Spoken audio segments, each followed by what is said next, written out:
How many times have you started a brand new year by setting goals? This year I'm going to, lose weight, stop smoking, get up earlier, it doesn't matter. How many of those goals have you really kept all year? Most of us set goals and then we lose track of them before they become embedded as a habit. On today's show, my guest Jeff Sanders is going to show us a better alternative to yearly goals, one that really works. Listen in for this version of the One Simple Thing podcast. It's time to build a better business by building a better you. This is One Simple Thing. Welcome to the One Simple Thing podcast. I'm Dave Kirby. It's a pleasure to welcome Jeff Sanders on the show with me today. Jeff is the host of the 5 a.m. Miracle podcast. Had Jeff on near the beginning of when we started the show about a year and a half or so ago. He's also a productivity coach, personal development expert, and he is the author of the brand new best-selling book, The 5 a.m. Miracle, Dominate Your Day Before Breakfast. We're going to be talking about several principles from that book, and I want to get right into it today as we talk about goal setting. Jeff, sure is a pleasure to welcome you back to the One Simple Thing podcast. Well, thank you, Dave. Your brand new book is out, The 5 a.m. Miracle, and it promises to help us dominate our day before breakfast, right? That's a bold claim. What does that mean to you, to dominate your day before breakfast? Well, in the beginning, it really meant training for a marathon that I was doing, but that's changed over time, and now it's just a matter of me waking up and doing something that really matters to me, which could be a health and fitness goal, like running a marathon, or it could be a business goal, it could be a personal goal. But to me, to dominate my day before breakfast means that I have scheduled something that really matters, it's really important, and that I've actually literally accomplished that before my official workday begins, or you could say before breakfast actually starts, that you've done something that matters. And when you do that, the rest of your day is just so much better. I guess there's a kind of preconceived notion in what you're saying that you have already decided what's important, though, right? Is the first step is to decide what matters, and then you could dominate your day and do what matters even before breakfast. Yeah, I think a lot of people just kind of wake up and just do what they've always done. And there's not a lot of thought into what's actually most important today or my life overall. And so taking some time out of your day just to figure out what really matters today, what really matters this week and this month and in my life, altogether. And once you've really established that and spent some time thinking about that and you have a very clear vision, well, then it's really easy to backwards plan your life and begin to say, well, tomorrow morning, I'm going to work on my next most important project because I know what that thing is and I know what the next step in that process is going to look like, which means that your tomorrow morning, activity is already pre-planned. We're going to get into some goal setting thoughts here in a couple of minutes, but there's a quote in your book when you're talking about dominating your day before breakfast, and it says this: dominating your day before breakfast is all about upfront sacrifice for delayed benefits. Can you explain and I think I get an idea of what you're talking about. Could you explain that quote to me? Well, really, upfront sacrifice is this idea that you are going to wake up early, which is kind of painful, and do something that is hard. Most people put off things that are hard. We put off, training for a marathon. We put off writing the next book. We put those things off because they're difficult. But to spend the time, the sacrifice to do that work now, first thing in the morning, well, it gives you those long-term benefits for sure. Plus, you have that satisfaction in that day when you did that work. And so really what you're saying is I'm going to trade a life of comfort for more of a life of short-term sacrifice so I can have long-term greatness. And that's really what the whole goal of the book is asking you to analyze your life and figure out what are those things you're not doing that you should be doing, the goals you really want to achieve, and you want those results. Well, how can you schedule your life so those things are actually happening? And it does require sacrifice. It does require work, but it's so amazing to see the progress happening that it reinforces you to want to continue that. And for me, that's what keeps the process moving. We'll get into more about the miracle of 5 a.m., I think, on another episode. But I want to kind of get into some of the nuts and bolts of the productivity that you have in the book. And I was telling you just before we started this interview that what I love about your book is that it's easy to digest, and you kind of walk us through the process one step at a time. There's a chapter in the book that's called Forget Annual Goal Setting. And I just, when I saw that, I thought that kind of flies in the face of what a lot of us have been taught about goal setting, right? That we got to lay out these plans for the year. But you're saying that's not the most effective way of goal setting?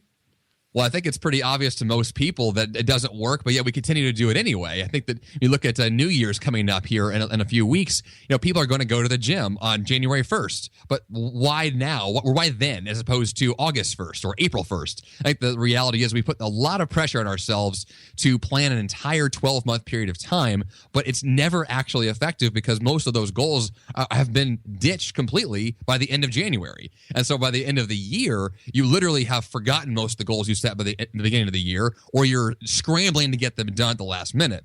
And so the way I approach it is a much shorter term, just 3-month chunk, where you're saying in the next 3 months, what major thing do I want to achieve? Then how can I backwards plan just those 12 weeks to really make progress? And when your entire life is only scheduled in a 3-month chunk, then it's much more tangible because it's short term and you really can focus and make legitimate progress. And then you're more urgent about doing those tasks and things actually get done.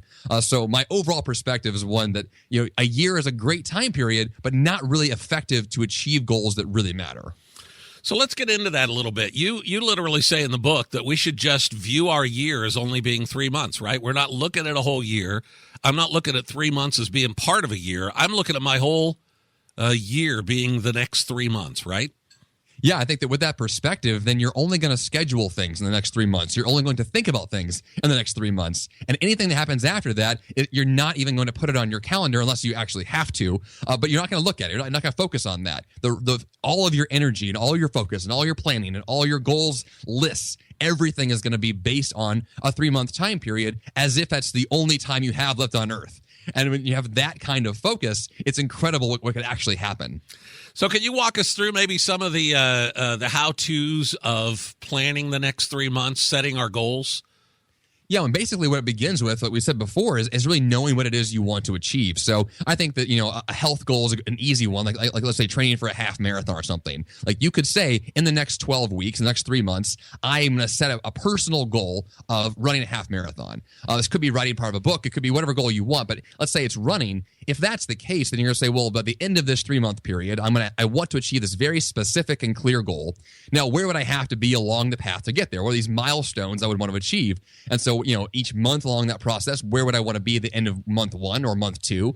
And also the weekly goals in between those. And as you set these little milestones, then each and every week you can look at your schedule and say, well, how am I going to get to this weekly goal? What will today look like? What will tomorrow look like? And as you break down those little pieces, you end up with a project list that has lots of detail on it because it really does break down your entire life over the course of 3 months for that specific goal. But with that kind of clarity and knowing the specifics around it, then when you wake up tomorrow morning, you know the next step in the process because you've already established it. So you wake up and you work on that next thing. And at the end of the week, you review your process, you look and see what happened, and you figure out what the next best step is for the next week coming up.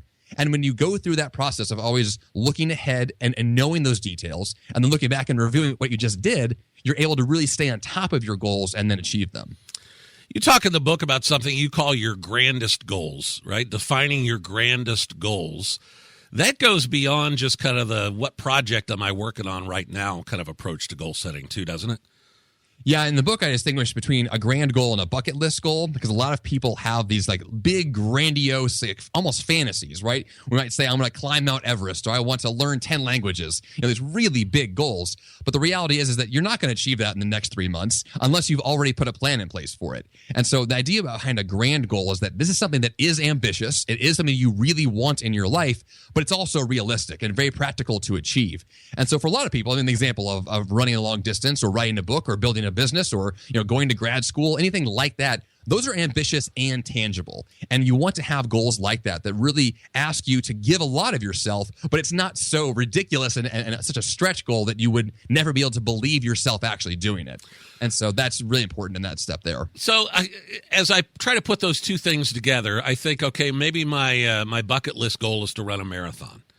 But you know me, and I have some weight issues, right? And in the next 12 weeks, I'm not going to run a marathon, right? So I set down, so we're talking about not setting yearly goals, but I have that bucket list goal of one day I want to do that. Do I then start breaking that down into 12-week chunks? And I say, okay, the next 3 months, I'm going to get to the point where I can run a mile without walking. Is that kind of, do I still look at those big goals and try to break them down into 3-month chunks?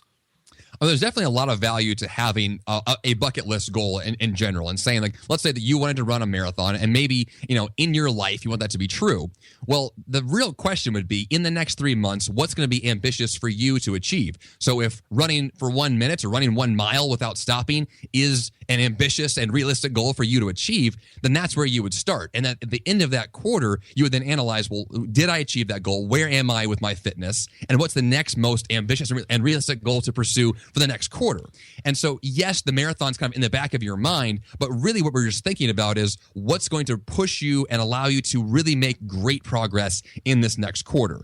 And then if the long-term goal is achieved, it will only be because you have focused so intensely on the current quarter. So I might have that bucket list goal, but then I just kind of push that off to the side.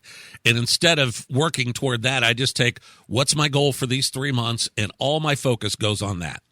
Exactly.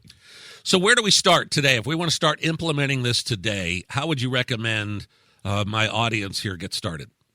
Well, I think the best thing to do is first make a list of what it is you want to achieve. I mean, to be very specific on the goals you actually want in your life. And these are goals that are not over the next year. These are the goals that I think are realistic and maybe stretch me a little bit, but we're talking about over the next 3 months. Exactly. And so it's a very subjective call to make, because you have to know your own lifestyle and the amount of time you would have available. But so this is a bit of a guessing game at first, and you'll get better with this over time. But the very first step, though, is you have to know where you're headed and have a very clear vision of where it is you want to be in 3 months, and be able to establish that and describe it with a lot of clarity. And once you have that, then you can begin the process of breaking down all the little steps to get there, and then those things would be on your schedule from there. So step 1 is just know what it is you want, and then step 2 is then begin to look at your calendar and figure out, how can I actually make that come to life? Great. I know you go into far more detail about this in the book. It's called The 5 a.m. Miracle. Dominate your day before breakfast. I would highly recommend folks pick up a copy. We have a link on the website. I'll tell you about that in a second. Jeff, thank you for being with me today. Looking forward to the next episode. Yeah, thanks, Dave. Just go to onesimplething.online.com. Look for the banner ad for Jeff Sanders. It'll be on the right-hand side of the page. Click on it, and it will take you to Amazon, where you can pick up your copy of the 5 a.m. Miracle. We'll highly recommend it. As I went through the book, one of the things that struck me about it is just how simple it is to implement.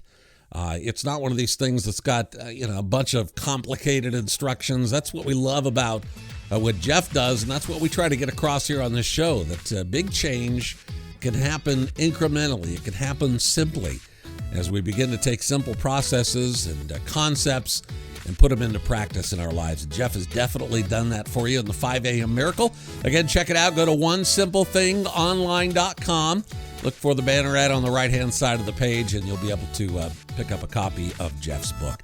Jeff's going to be back with me on the next episode. I'm looking forward to it. Hopefully you'll be here with us as well. I'm Dave Kirby. Love you guys. Thanks for listening to the One Simple Thing podcast.